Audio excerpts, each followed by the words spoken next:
These deep fried frozen eggs are absolutely sensational. You have to try it to believe it. So we're firstly going to get 2 eggs that I've put in the freezer overnight. So they are frozen, yes, frozen. And then we're going to get a saucepan with oil. I'm going to heat that up while I'm doing the rest.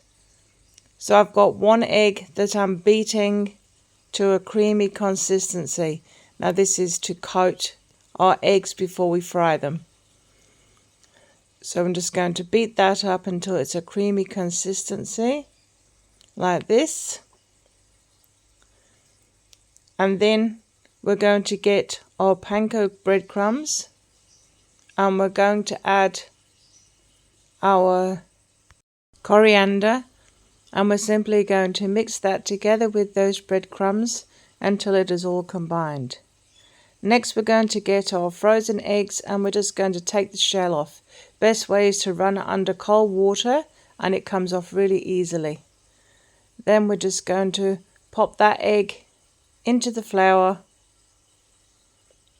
into the egg mixture, make sure it's fully coated, and then into the breadcrumbs.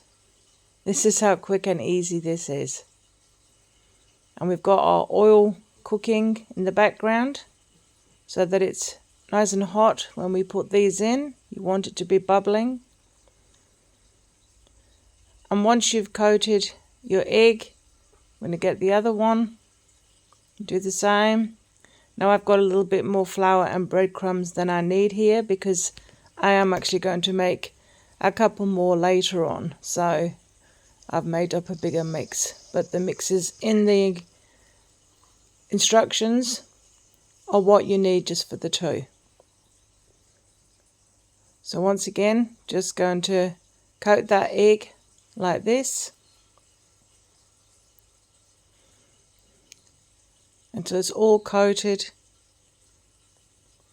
and then we're ready to go. So now I've gone to my oil and it's nice and bubbling. I'm just going to put the eggs on the top just to check that that is bubbling. You want it nice and hot when it goes in, sizzling. And I'm just going to drop them into that oil, and we're going to leave this in that oil to cook for about 7 minutes. Now you just mix this around with a slotted spoon or something to check whether or not they are nice and golden brown and cooked. When it gets to this level, nice and golden brown, that's 7 minutes, we're going to take them out.